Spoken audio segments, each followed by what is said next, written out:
To me, there's certain.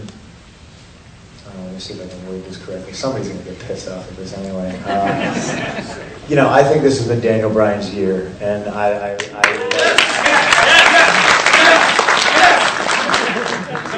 I've sort of been in the position where I thought it was my year, and I watch other people get other opportunities and stuff like that. And no slight on Dave. Like I said, he is a friend of mine. I wish I could see Daniel Bryan main event at WrestleMania. That's all. Yes. But Dave, I think, is great, and it's not like a situation where. Rock's probably gonna get mad again, but it's not like Rock coming in and he's not just doing pay-per-views. He's doing like a full schedule. So we'll see how it happens. We'll see how it unfolds. But I think Dave coming back's a good thing. Wrestling fans, are you ready? Yes! Yes!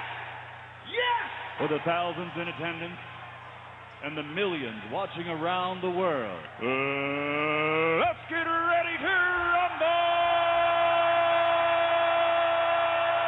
I am the voice of the voiceless. Do I have everybody's attention now? Sorry about your damn luck. I deserve one more match. It's going to be the end of the world as you know it. Welcome back, folks, to another edition of WrestleRant Radio right here on EC Radio. It's your host with the most, Bleacher Report featured columnist Graham GSM Matthews here today for a big blockbuster edition of WrestleRant Radio. We're going to be talking about everything from Monday Night Raw last night on the road to WrestleMania, a controversial week in the world of wrestling with the departure of CM Punk, per the audio clip that I just played at the start of the show. We're going to be breaking that down a little bit. But of course, we're going to be sitting down today with former WWE superstar Antonio the Promise Thomas, a star of New England Championship Wrestling. They will be promoting, or we're going to be promoting their upcoming event this Saturday night at the Cove Community Center at Beverly, Massachusetts. It's a 7 p.m. bell time. It's going to be huge triple threat match headlining the show for the NECW Heavyweight Championship. And Tony will be there, as well as the other stars of NECW. So don't miss out on it this Saturday night, February 8th at 7 p.m. right here at the Cove Community Center in Beverly, Massachusetts. But without further ado, we will bring in Antonio right now. Antonio's on the line. How's it going today, Antonio? What's up, Graham? Thank you for having me, man. I appreciate it. No problem, man. No problem. With NECW coming up this Saturday, I just discovered it this past fall. I saw it back on a dirt sheet back in September, and I've gone to almost every event since then. Extremely excited for Saturday. I will also be there in attendance, ready for some NECW action. But the first question I wanted to ask you was, of course, the Promise nickname. Your name is, of course, Antonio the Promise Thomas. I'm wearing the Promise wristband as I speak right now. I bought it at the first show that I went to in October. So I just want to get your thoughts. Where did the nickname The Promise come from? I got that back in 2002. I got it from NECW. Sheldon Goldberg, who has been the promoter since NECW started in 2000. His booker at the time was a man by the name of Sonny Goodspeed, and Sheldon saw the nickname Promise on a boxer, and at the time I was wearing like a black boxing robe to the ring, and he put two and two together, Promise Thomas, it rhymes, and I got an email from the booker saying, blah, blah, blah, can you make the show on this date, and oh, by the way, your new nickname is going to be The Promise. And for like the 6 months prior to that, because I'd only been working about 6 months at the time, my name was just Antonio Thomas. It's always been since my first match. And people would ask, ring announcers would ask, well, do you have a nickname? And I would be, I don't, just Antonio Thomas. And I was always thinking, what would be a good nickname? And there's nothing ever that really clicked or that I used until that. And it's stuck ever since. Mm-hmm. And you were back in the WWE back from 05 to 06, a part of the Heartthrobs with your tag team partner, Romeo Roselli. Even before I discovered NECW, I was very familiar with his work. I used to attend shows in the Connecticut area for Northeast Wrestling, and Romeo Roselli is up there a few times this show, every once in a while. And when I discovered that you guys were tag team partners, my mind was completely blown when I saw you at the NECW show just a number of months ago, so I thought that was pretty cool. But going back and watching clips of you in WWE, it's just tremendous. We were talking before the show how much your image has changed in the last 10 years or so. Not even 10 years, but it's just outstanding how much you've changed since that point in time, how much your career has grown since the time that you were in WWE. But before we get any further, I just want to get your thoughts. Romeo Roselli, your thoughts on you guys tag team together in WWE, and that you guys were, I believe you were even friends long before you even made it to the main roster. Is that correct? Yeah, we trained with originally with the same trainer. I started at Killer Kowalski's, and then I moved to a trainer here in Springfield, which is closer to home, and at the time, and that's where I met Romeo before I even had my first match. And when I was just learning the basics, learning to take bumps and do arm drags, he was like, hey, I think it was the first time that we met on a Sunday practice. We used to come down on Sundays come up from Sundays from New York. And he said, hey, we kind of look alike. We should team up. He goes, there's no tag teams. And I was like, yeah, man, sure. I was like, I don't even know how to do an arm drag yet. I never even had a match. And we just we clicked ever since then, because we're both very similar, both very determined, both very goal-oriented individuals, hardworking in terms of we knew what we wanted. Our goals was the same, working out, diet, training. We both wanted to make it to the WWE. We weren't doing this as a hobby. And so we started traveling a lot together with to shows all around the Northeast, New York, New England, Maine. And then it wasn't until 2004 when the Eastern Wrestling Alliance finally put us together as a tag team. And then it was shortly thereafter where we took two different roads, but we both ended up 6 months later, both in OVW. Mm-hmm. And then after your WWE stint, did you guys stay as a tag team for much longer, or did you guys go your different ways? No, we stayed. I mean, we're still a tag team. It's just our schedules. He got married. He does a lot of acting. He has a very good job that he has to travel a lot with. So as far as working the same places, promotions, and just lining up our schedules, maybe once or twice a year we'll team up. Certainly we'd like to team up more. We're doing a lot for Chikara before they shut down for the past year. But hopefully coming up in May when they start up, we'll be back there again. But when I got released, I took a month off just to kind of, the last thing I wanted to do was wear a boa and do the gimmick, and we just kind of didn't really do that until Chikara came around. Started working for them last year, or 2 years ago. But we still teamed. And I love tag team wrestling. We're a true tag team. John's like my brother. I'm like his brother. I stood up for his wedding, and we may not talk with each other all the time or see each other all the time, but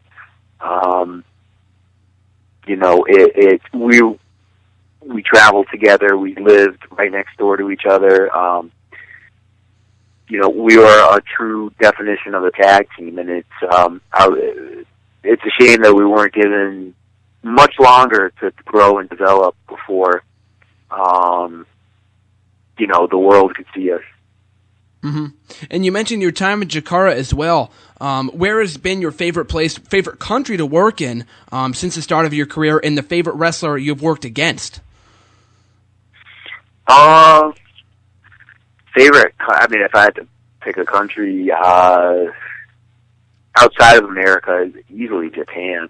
I worked for All Japan from 2008 to 2010, and I mean, I always wanted to go to Japan. I always wanted to make it WWE, but I always wanted to be, I always was a huge Ring of Honor fan, huge All Japan fan in the 90s, early 2000s. I loved WWE, but I was always more of a, whether it be hip-hop or movies, I always liked the alternative kind of Sundance type, niche type stuff. I didn't like what the masses were into, and I always wanted to be, the quote-unquote indie darling, do the Ring of Honor, go to Japan. And it wasn't until after WWE that I finally got a chance to travel the world and go learn all these different styles and put pieces of the puzzle together for wrestling. And Japan was just, you get on a bus, you get off, you go wrestle. It's competitive. It's more competitive, but I learned how to work light over there. I learned comedy spots. I learned so much over there, and to just have WWE is where you want to be, but just pure wrestling in the ring, it's Japan. And in working in all these places, who's been your favorite opponent to work against up to this point in your career? Oh, man. I had a lot of, early on, it was probably RJ Brewer, was known as John Walters back then. Then it was probably Eddie Edwards. We both kind of came up at the same time, and we trained under Steve Bradley at the same time and worked together a lot there before WWE and then after my time in WWE. Man. As far as WWE goes, Val Venus was really good. Man.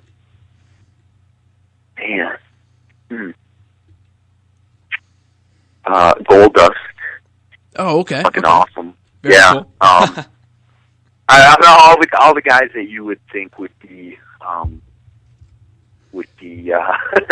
the top of the list. Some of the best workers. Those come to mind right away. Just Incredible was also. I didn't have to think at all. It was so easy. It was a night off. And also, if that was a tough question for you, this is probably going to be even tougher. I was just about to ask you, who would be one person that you still would like to face? And, of course, in the industry today, WWE, TNA, NECW, ROH, wherever, is there still that one person that you're looking to face at some point in your career before you retire? Obviously everyone, I always wanted to wrestle Shawn Michaels. Right now that I haven't worked with. A dream match, so to speak. What's that?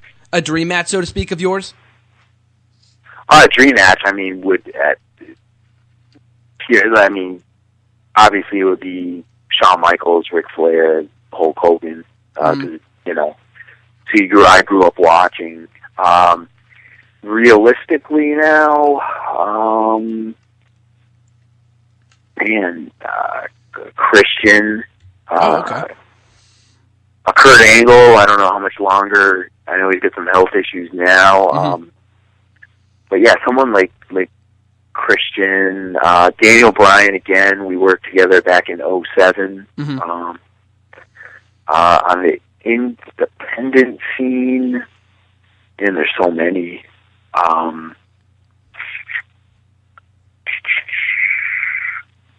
I haven't worked with. I teamed with him a few months ago, but working with Mike Mondo, who's a good friend of mine since OVW, and I probably someone like Regal again, who the last time I worked with him, I was so damn green that now we could have, I think we just get in there and wrestle and have a hell of a match. So those guys come to mind. I mean, there's so many. Pretty much someone that I can call. I like going in there and feeling things out. I like wrestling. I like someone that will keep me safe and that you mesh well with, where you get in there and you don't even have to say anything to them. You know what each other is thinking. So. Mm-hmm.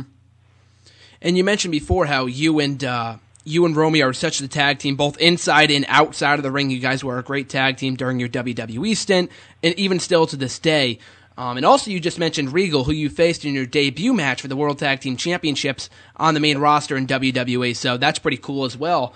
But my question for you was that with the WWE right now and their tag team division, it's a resurgence, so to speak, of the tag team division in the last few months or so. What are your thoughts on tag team and tag team wrestling, not only in the WWE, well, specifically in the WWE, but in the world of wrestling as a whole?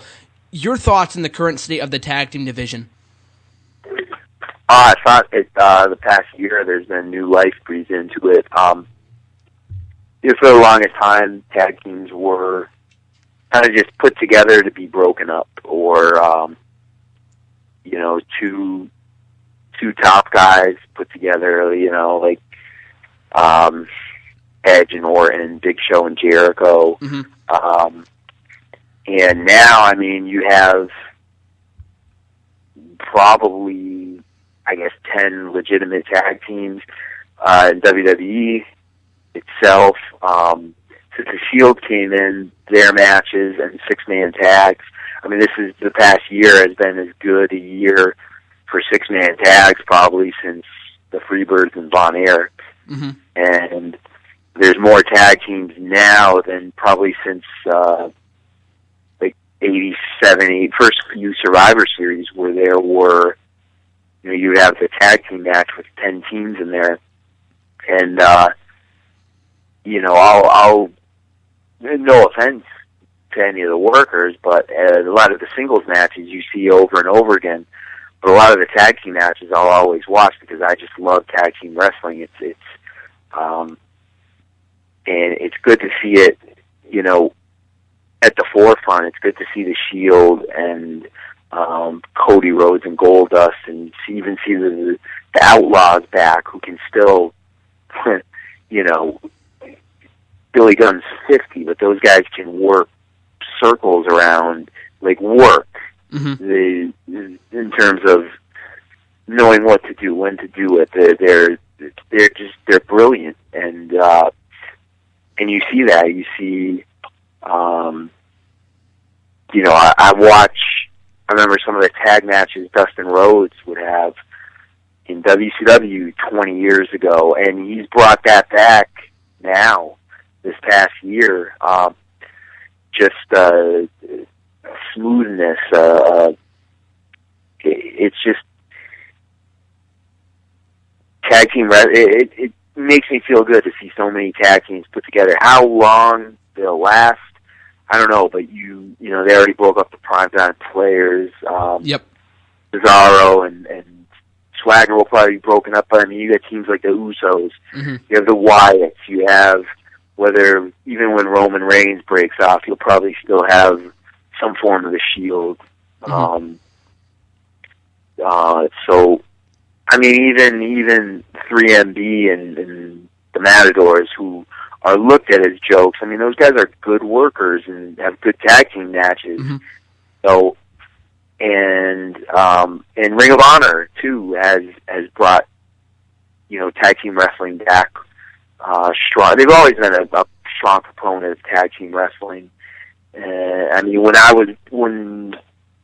Haas and Benjamin debuted for them 3 years ago or so, against the Kings of Wrestling, man, that I was like, fuck, man, this is tag team wrestling. I was and TNA for the longest time, say what you want about them, they always stress tag team wrestling. Mm-hmm. So tag team wrestling through history, if you look at it as main evented, main evented so many territories and so many shows. The Brainbusters and the Rockers were main eventing. They were the last match to go on when Hogan was, when they were on the same shows with Hogan, because nobody could follow them up. And,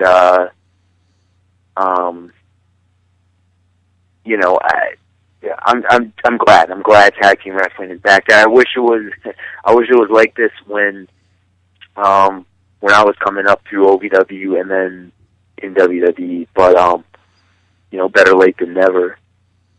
Oh, absolutely. And you just mentioned it before. Hopefully the resurgence of the tag team division isn't coming to an end anytime soon. Like you said, the Primetime Players, the Real Americans, the Shield even looks to be splitting up. So hopefully this isn't short-lived. And it was even last night that the tag team titles were defended inside a steel cage nonetheless. It was a few weeks ago on Raw that a tag team match closed the show with the Usos defeating Daniel Bryan and Bray Wyatt, which was one heck of a matchup.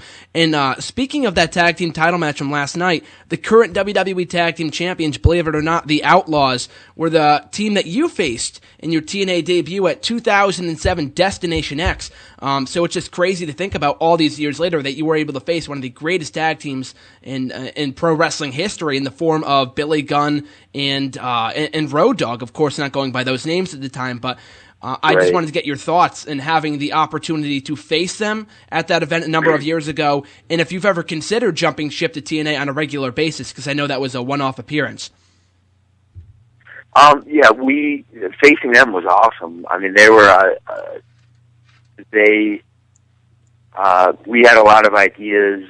Obviously, we wanted to make a great impression, and it's kind of hard to steal the show with the talent they had there, but that's what we wanted to do. The match didn't come out the way we wanted it to. I still haven't watched it, but it just didn't click. But those guys were awesome to work with, very giving with us, and just easy to work with. It wasn't like pulling teeth. And we had done a tag match a few months earlier, and just brought in, that was at a time when they were bringing in tag teams to face the Outlaws, at different times. Each week they face a different tag team. It would have been nice to get a little bit longer run. I would have loved to gone to TNA then, but I think that certain people are creative, expecting us to kind of do the heartthrob gimmick. They kind of intimated at that, to kind of be as flamboyant and gay as possible. And that just wasn't us. We were past that at that point. We wanted, and it didn't, if that had any bearing on us not coming back, then, it sucks, but, it was time to move on. But we worked, but later that year we worked at UMass. There was a show. We worked with the Outlaws again, and I'll tell you, talk about a mark-out moment when they could actually do their WWE entrance. We were on the outside yelling "suck it," like marking out for that. It was like we were watching these guys when we were in high school and college. Yeah. Now we're, so that's a moment I'll always remember. So at this point in your career, you've competed in WWE, you've been to TNA, you've been all the way over to Japan. So at this point in your career, what are your goals and aspirations going forward?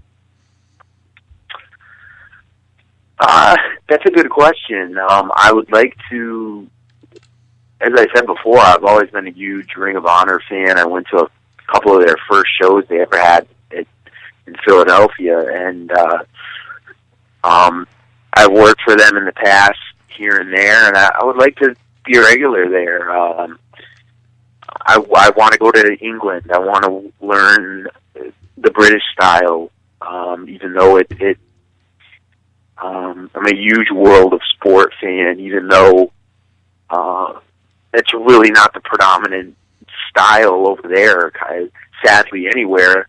But honestly, I want to be making a living at wrestling, and that's very hard to do today. I want to go back to Japan. I want to kind of be the complete opposite of what I was in WWE. I want to kind of be an internet darling. Mm-hmm. I shouldn't say an internet darling, but I would like to have a regular gig in ROH. I'd like to do the PWGs. Mm-hmm. I would like to go to Japan on a regular basis. If something opened up in WWE, absolutely. I do jump at it, but as a tag team, myself and my partner are both in our 30s now. We're certainly, my body feels better than ever. No injuries, nothing like that. But they are looking for different talent now. So TNA certainly, if would definitely be a possibility. Mexico, just keep traveling. Go back to Puerto Rico, go back to Japan, go back to Europe, and just it's not about. It's more about a body of work. When I finally, say that's it, I just not going to wrestle anymore. It's about looking back and having a full, putting all the pieces of the puzzle together, I guess. And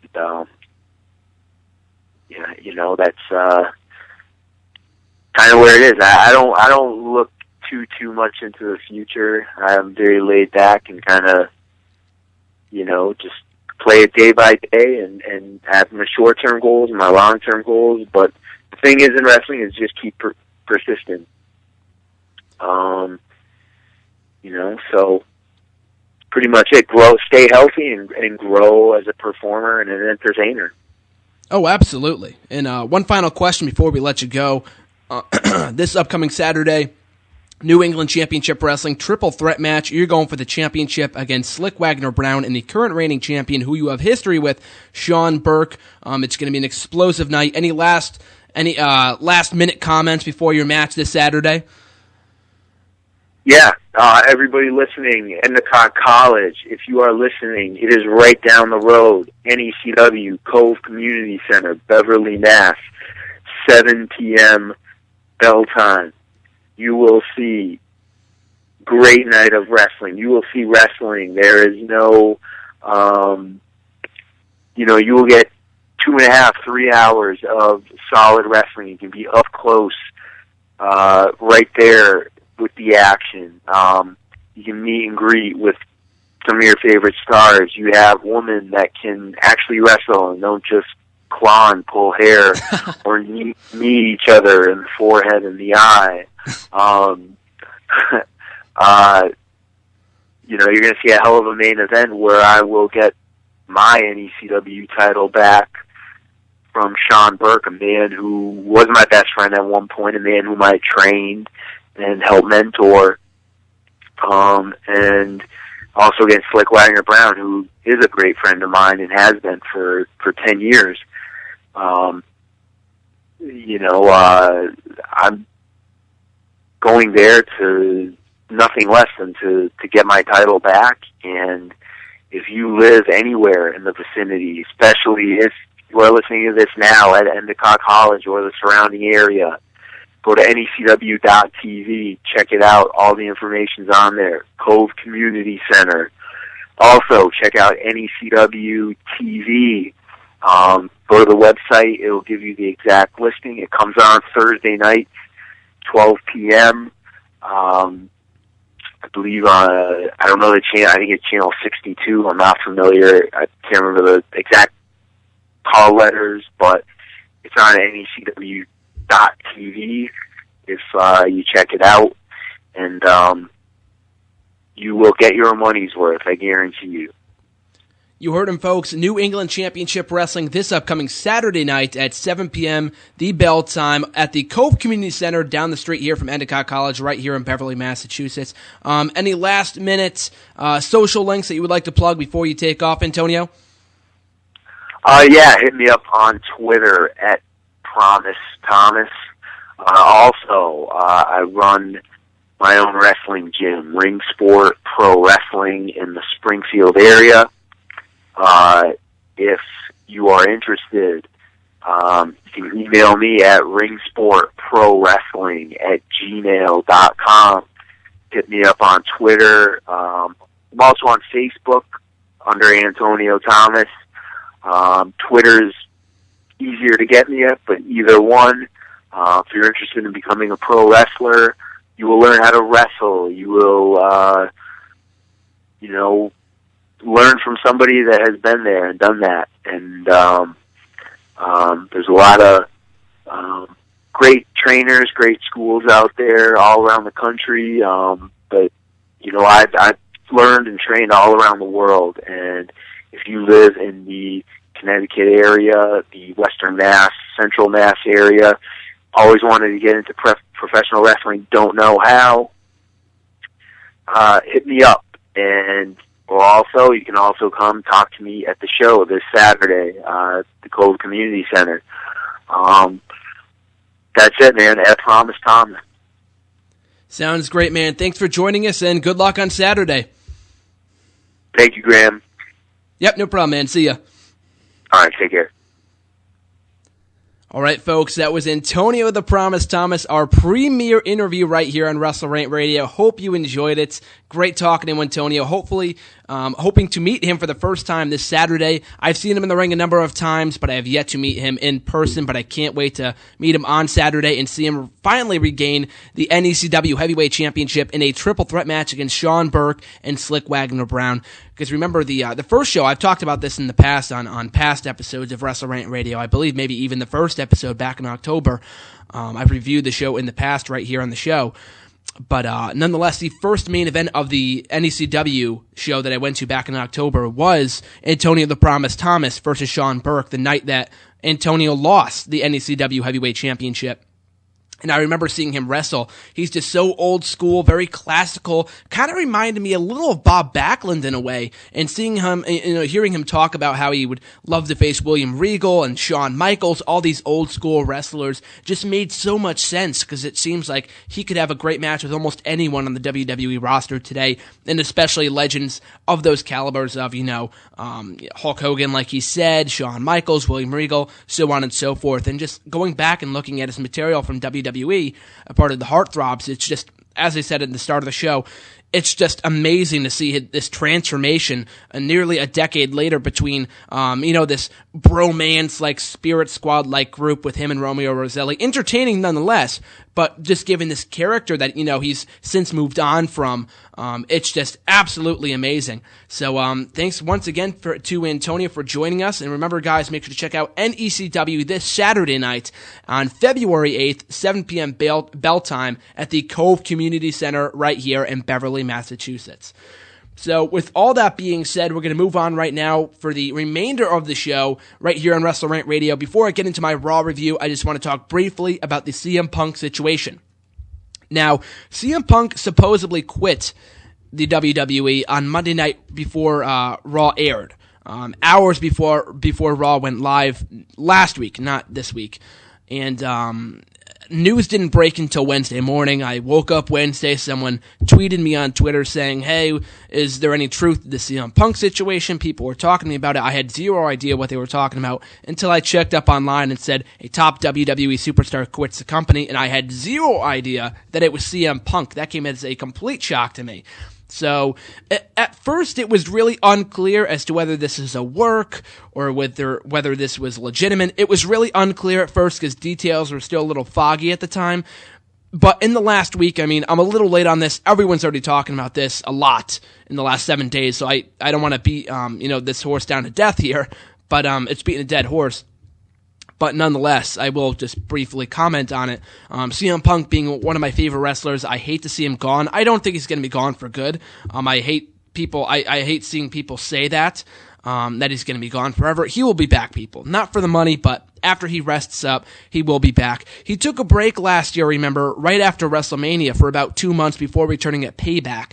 And in my personal opinion, I said that at the time, and I'll say it again right now, that wasn't enough. This guy's extremely beat up. He's been wrestling with beat up ribs for months now. His knee's been beat up for a number of years. So this guy, I commend him for working through all of these injuries, and I don't blame him for leaving. He wasn't satisfied with the direction of the company, his character, satisfied with what they were doing with Daniel Bryan, and how he wasn't in the main event of WrestleMania. Because remember, CM Punk's last match, for right now, was at the Royal Rumble in the Royal Rumble matchup, and he probably knew that he was going on, that Daniel Bryan wasn't going on to contend for the title at WrestleMania, or that, the rumored match in the books was him versus Triple H, CM Punk that is, at WrestleMania. Maybe he knew that he was going to job out, and that's why he wanted to leave.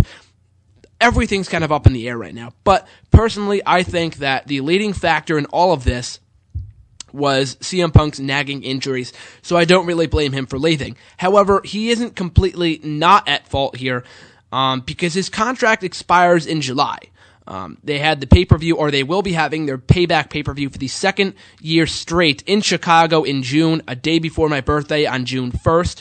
So it would have been very cool, much like 3 years ago at Money in the Bank, had they done something to, as a send-off for CM Punk, or something along those lines. But he quit about 6 months too early. And it's not only that. I think he should have, waited it out a little bit. Maybe he couldn't have worked at all. I don't know if he was beat up to that point where he couldn't have worked at all, because he's worked with injuries in the past. But right now, it's just a very confusing situation, a very confusing time in WWE. And a lot of people are saying that Batista's the one to blame. I honestly do not think that Batista is at all to blame for this. As you guys heard in the clip at the start of the show, him and Batista are good friends behind the curtain. They have been for years. I don't think that Batista was a leading factor in this at all. Maybe the fact that he was going on to WrestleMania after being gone for 4 years and just randomly being placed in the main event of WrestleMania ticked him off. I don't think his problem is personally with The Rock. Because as he said in that clip, The Rock was back maybe every few shows on the road to WrestleMania. Because remember last year, at this time last year, a year ago today, he wasn't even on the show despite being the WWE champion. So that being said, Batista is going to be making continuously making Raw appearances until WrestleMania and beyond for the next 2 years, which has been rumored. So I just don't think, what I do think is that I don't think CM Punk had anything, had any heat with Batista. Maybe the fact that he came back after 4 years and going on to WrestleMania to contend for the title ticked him off a little bit. The creative direction. I don't think facing Triple H is a major step down, honestly. Their match at Night of Champions from 2011 was garbage, in my personal opinion. But that's only because they had like 10,000 run-ins. It was no holds barred. It was a complete cluster F of a match. They had run-ins and interference from Awesome Truth, from Kevin Nash. It was complete garbage, and it could have been a much better match than it was. So I was hoping to get that at WrestleMania. And remember, this is the roles reversed this time. CM Punk would have been the babyface, and Triple H would have been the heel. So it would have been that much more interesting. So it looks like we're not getting that match at WrestleMania this year, unless CM Punk, returns at some point in the next few months. And people that are saying that this is a work, this isn't not at all a work. I'm pretty sure that's been since confirmed. What ticked me off about Raw last night was the fact that they didn't even mention it at all. People were chanting for CM Punk all throughout the show, and this is only Omaha, Nebraska. This isn't your quote-unquote IWC crowd like Brooklyn, like New York and MSG, or like Chicago or Canada or England or wherever else. This isn't your typical smarky crowd, and even they were chanting for CM Punk. They had CM Punk signs confiscated last night at Raw. The rumor that people were being kicked out for chanting for CM Punk is false, so I want to put that to rest. But they were confiscating CM Punk signs when people walked in, when people were sitting down. I heard they were being nice about it, the officials that is. So that's good to hear. But even still, the fact they were confiscating signs for CM Punk pretty much confirms that he is indeed gone from the company, or at least for now. So, with that being said, though, it all just kind of remains to be seen whether he's going to be back in the next few months. He could be back next week. Will he be back next year? I hope so. The longer he's gone, the bigger pop he'll get when he eventually comes back. But I do kind of miss him on the roster. Last night's Raw show sucked without him. even if he was on the show, it still probably would have been boring as heck anyway. But, regardless, it is a shame that he's gone from WWE for right now.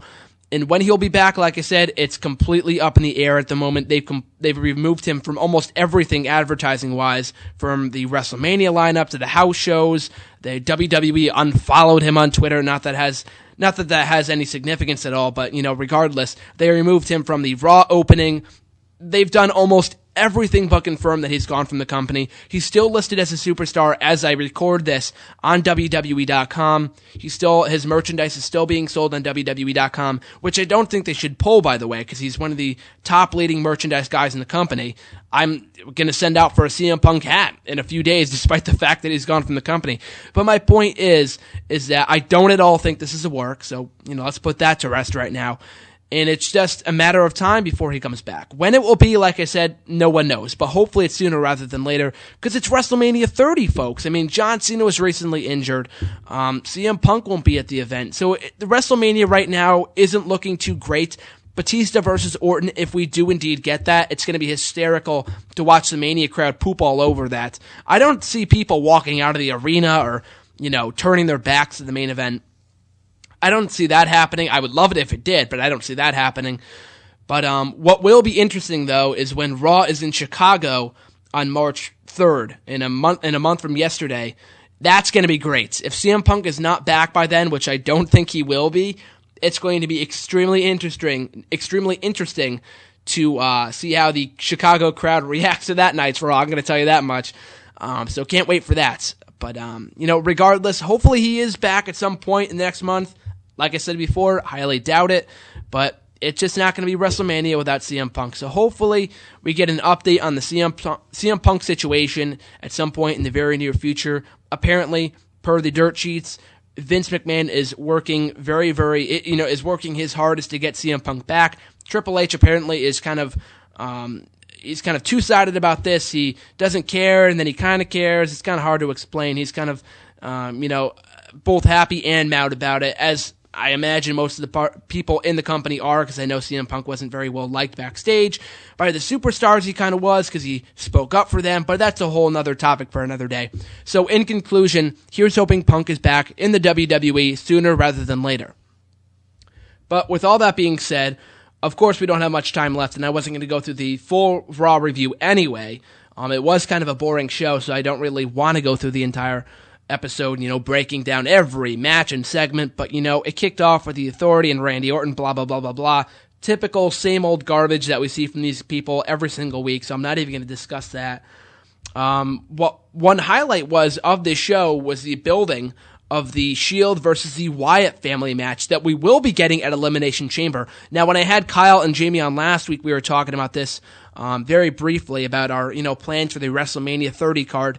And now all that's out the window with CM Punk now gone from the company, seemingly for now. Like I said, no one knows when he's going to be back, and he's not answering anyone's text or calls or whatever. So we haven't heard from Punk in at least a week. But even still, as of right now, it looks like we're getting Shield versus the Wyatt family at Elimination Chamber, which I am extremely excited for, as well as the Elimination Chamber match itself for the WWE World Heavyweight Championship. The combatants include Randy Orton, John Cena, Christian, Antonio Cesaro, Daniel Bryan, and Sheamus. That is an all-star Elimination Chamber match. Ladies and gentlemen, I cannot wait for that. The Chamber match has been really lacking in recent years. Last year's was pretty great, but it was a number one contenders match for the World Heavyweight Championship, so it nearly did not hold as much significance as it has in years past. 2012s were kind of forgettable. The whole show was forgettable. 2011, I thought the show overall was great. But, thinking on this now, I've seen people post comments saying, oh, Randy Orton's going to beat all of his opponents, all of his opponents in the Chamber are going to beat Orton in the next few weeks, because it was announced on Raw that Orton will be facing every one of his Chamber opponents on WWE TV over the course of the next 3 weeks. So people are saying, oh, he's going to lose every match, and then he's going to retain the Chamber. My only issue with that scenario is that a title wasn't held, a title wasn't up for grabs inside the chamber last year, but it was 2 years ago in 2012's event.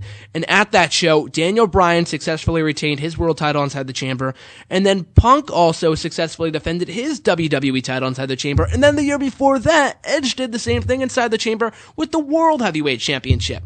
So this would be the fourth consecutive time that a champion has walked out with the title intact. That makes no sense to me. You have a champion successfully defend his title once every few years. That's perfectly fine, because the last time before Edge was, I think, in 2006 with John Cena at New Year's Revolution, right before Edge cashed in. So that's fine. But doing it every year, it's predictable. And I really hope Randy Orton isn't champion going into WrestleMania. I would have been fine with it before, but the fact that he would lose the title, or he would, successfully retain it inside the chamber and then go on to WrestleMania to defend it again is ridiculous. Don't have him defend the title inside the chamber if that's going to be the case. As far as people who could win, Antonio Cesaro is a no, but I'm very, very happy that he's in there. For the fact being that he could get a massive push out of this. Will he be world champion someday? I definitely see it. Cesaro has great potential. Technically, right now, he's still a part of the Real Americans, but if the last 2 weeks have been any indication, it looks like we're going to be getting a split between those two very, very soon. I hope Cesaro is the one to go babyface and not Swagger, because Swagger going babyface, I don't think anyone would really care, in my opinion. Cesaro going babyface has a lot of potential, so hopefully we see that coming in the next month or so. I don't even think it's time to break the Real Americans up, but regardless, and especially if Hulk Hogan's coming to WWE, because I've pitched this one to a million times. I've said it once, I'll say it a million times more. But when Hulk Hogan comes to WWE, he should not, if he's not going to have any confrontation between the two at WrestleMania, at least do a backstage segment or something. It's the Real Americans and then the Real American himself with a theme that says the Real American in it. It writes itself. If you're not going to do it at Mania, at least do it on Raw or whatever in a backstage segment. Do it on the freaking app for all I care, but you need to do that confrontation but before the Real Americans break up. And on the subject of the tag team division, the Primetime Players last week on SmackDown looks like they are headed for the hills after Titus O'Neil turned heel on Darren Young. Now, these two became a tag team about 2 years ago. They were feuding down in NXT, not that anyone watched that anyway, but they kind of turned into a tag team and became one of the most entertaining tandems in all of the WWE. They had AW with them at first, but a lot of people said they would fail without AW at their side. Granted, the Primetime Players never ended up winning Tag Team Title Gold, which is a shame in my opinion. I think they should have won the titles at least once before they broke up. But regardless, they've been doing very well for themselves in the last 2 years or so, They turned babyface back in August after Darren Young came out and announced that he was gay, and they couldn't have really kept him heel after that, and that's probably why he's still face now, and Titus O'Neil's the one to go heel. But someone said this, and I was thinking about this even before I read it, but it seems very, very timely that Titus O'Neil would turn heel around the time that Batista's coming back to the company. Now, of course, it's been well documented that Batista and Titus O'Neil are very good friends outside of the ring, so it comes as no surprise that Titus O'Neil is getting a push now that Batista is back in the company.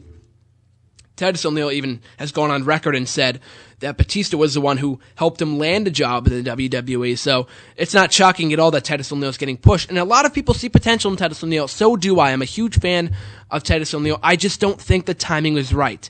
Remember, people, this is the road to WrestleMania, where all undercard feuds are basically non-existent. Brock Lesnar's back. We've got Batista back for right now, who's technically not really a part-timer, but he kind of is, so I'll put him in that category. We've got Triple H. We're going to be having The Undertaker come back soon. Maybe a few others. Maybe even Hulk Hogan or Jericho, RVD. You name it, they might be back for WrestleMania. So the undercard is just going to be completely buried. And it's really no use in pushing this feud. I don't even see this feud happening. Darren Young versus Titus O'Neil, I don't think anyone would really care about. Like, remember when the Tons of Funk team broke up a few months ago? What happened to Tensai? What happened to Brodus Clay? They're not even on TV.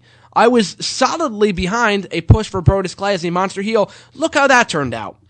Speaking of such, it was 4 years ago that Crime Time, after being together for almost 4 years, not 2 years, but double that times 2. 4 years, Crime Time was together, and Shad broke up with JTG on an episode of SmackDown right after WrestleMania, and a completely random turn of events like the Primetime Players. It was not built towards at all, so there's one similarity. The bigger guy turned on the little guy, so Titus turns on Darren Young, Shad turns on JTG, similarity number 2, and then they go nowhere. JTG wasn't released. A lot of people are still surprised that he is even still employed by the company. I put a post up on my Facebook page yesterday about all the people that have been released or left the WWE or retired in the time that JTG was rehired by the company back in 2008. It's pretty funny to look at, but so go check that out on my Facebook page, shameless plug, at Graham Jason Matthews. And then Chad was eventually released back that November. They did a few squash matches with him. He feuded with JTG for about a month, and that was it. No one cared about that match anyway when it happened in Extreme Rules. It was a throwaway match. JTG went nowhere. Shad got released. So it's ridiculous. And I fear that the same will happen to the Primetime Players. And I'm even more fearful of that is because I think Titus O'Neil has more potential than Shad did, and Darren Young has more potential than JTG does. Granted, they're not going to be world champions. Titus O'Neil, maybe. Some people say that. I don't really see that, honestly. Maybe at some point, long down the road, he is like in his 30s, but I don't know. I could see that happening over Darren Young, of course. Darren Young could be a solid mid-card guy. I've always liked Darren Young. I've been a fan of his since his NXT days 4 years ago, so I want to see him get a push. He wasn't even on Raw last night, and what in the hell was that? We had a squash match between him and Titus O'Neil and Zack Ryder last night. The crowd didn't care at all for it. The Miz comes down and starts complaining on commentary about something, about not being on Raw, despite the fact that he was on Raw the previous week. And it just bothers me. I'm a Miz fan, and I hate this.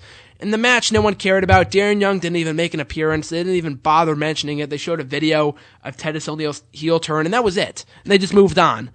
So I don't know what they're going to do with Titus O'Neil. I don't really know who they could put him in a feud with that would legitimize him between now and WrestleMania, that could put him in a feud put him in a match on the card. So I just think it's a big waste of time. Like we were talking about with Antonio on the podcast, on the interview just a few short moments ago. We were talking about how tag team wrestling has never been more focused on than it is right now, or at least in the last 20, 30 years.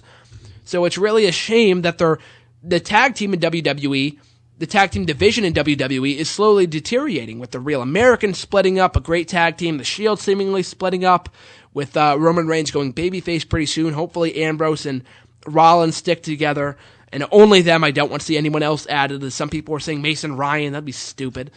So hopefully we don't get that. We have a whole bunch of other tag teams too, but I think it'd just be a giant shame, especially with Cody Rhodes and Goldust. Their match is coming up on WrestleMania too. So I don't know what they're going to do with the tag team division. Hopefully it doesn't go to the wayside on the road to WrestleMania, with the New Age Outlaws being the WWE Tag Team Champions right now. I have no problem with it. I said this last week, and I believe Jamie also said this as well, or I think Kyle said it, that the New Age Outlaws should be the bridge to the Usos winning the WWE Tag Team titles at WrestleMania. I don't even care if it's on the pre-show. And I thought the Usos would win the tag team titles a few years ago at WrestleMania 28, because that tag team title match was added like a day before the show or something like that. And they didn't win. I think Primo and Epico retained. But this should be their moment. The Usos have never been hotter than they are right now. They're getting great reactions. They're getting win after win after win. They won in the main event of Raw no more than a month ago, in a steel cage no less, over a former World Heavyweight Champion in Daniel Bryan. And Bray Wyatt, too, one of the best characters in WWE right now. So they can't get any higher. So might as well give them the tag team titles at WrestleMania. I think it'd be perfect. So hopefully we see that come to fruition. And yeah, that's going to about do it for my, talk in the tag team division. But I'm just kind of looking down the Raw card right now from last night. There was really nothing interesting to talk about. We had Emma made her debut. She made her debut about a month ago, but this was her first time stepping in the ring on Raw. She did a dance-off with Summer Rae, which wasn't as bad as I thought it was. The crowd wasn't really into her dance, the Evolution dance or whatever she calls it. I'm a huge fan of Emma. She's a great worker. She's got a great personality, great charisma. Very, very pretty as well. She's going to get over like crazy in the WWE, I think. She's already crazy down in over down in Full Sail University. And then again, they chant for almost anything down there. And that's not a bad thing. I'm just saying it's always entertaining watching NXT. And if you're not doing so already, definitely tune into NXT right now. Maybe you're going to have to wait a few weeks until the launch of the WWE Network, when it airs free, NXT Arrival. It's going to be amazing. I think Emma is taking on Paige for the Women's Championship that night, so I hope to see Emma win the title that night, even though she's, main roster bound. Same thing with Paige. But even still, Emma making her debut last night was pretty cool. Just the last 2 hours, I just did not give two craps about. I was going to play the promo that Dolph Ziggler cut last week, but we don't have much time, so I won't. Or I can't, at least. But Dolph Ziggler cut the best promo of his career to date in a backstage promo on the freaking app of all places. I mean, why doesn't WWE put this stuff on television? People complain that Ziggler doesn't have any mic skills, blah, blah, blah, blah, blah. Then why don't you put it on television? It makes no sense to me at all. And it's since gone viral. If you want to check it out, it's on WWE.com. But just YouTube, Dolph Ziggler promo 2014, it's bound to come up. It's about 2 minutes long. He does an interview with Tom Phillips, who is great, by the way. Really big fan of his work. And NXT, Superstars main event, blah, blah, blah, blah, blah. But the promo that Ziggler cut was fantastic. Just phenomenal. The self-proclaimed new voice of the voices, along with Mick Foley.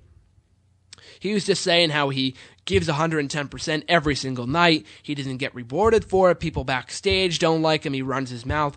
All this stuff that rang true, and it came from the heart of Ziggler, and that's what I love so much about it. And Michael Cole mentioned it during Raw last night, very briefly, but that was about it. And then he went on to job to the Wyatt family. And I have no problem with the Wyatt family winning, don't get me wrong. But in a match, in a six-man tag team match, also involving R-Truth and Xavier Woods, why didn't one of them take the fall? I like Xavier Woods, but he's more of an enhancement talent than Dolph Ziggler is, the former World Heavyweight Champion. So that made no sense to me. I was hoping that promo that Ziggler cut would start not a revolution, but would at least trigger something for his character. At least give him a push or something along those lines. And it amounted to nothing, which is a shame. But regardless, I know reports are floating around today that he might be placed in a potential tag team with The Miz, which I've been pulling for years now. I think that'd be phenomenal as either baby faces, heels. Honestly, does not matter to me. Just call them the downstate duo and call it a day. So hopefully we see that come to fruition, because I know, Miz was complaining on commentary. Someone asked me on Twitter yesterday, was that a, indirect shot at CM Punk saying that he wasn't on Raw and all that stuff? That's an interesting observation. I don't think so. Kudos to whoever said that. I forgot what your username was, but interesting observation. I don't think so. But here's hoping the dirt sheets are right this one time, and that we do indeed get a tag team with Ziggler and Miz. Miz always works better in a tag team environment, and Ziggler always shines in tag team wrestling as well. He needs something to do. I just can't.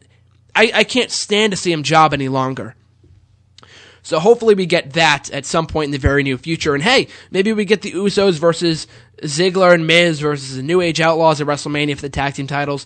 And that's their way of getting Ziggler and Miz in the card. Because as of right now, with all the part-timers coming back and all that, with Batista, Brock Lesnar, who wasn't on the show last night, nor was John Cena.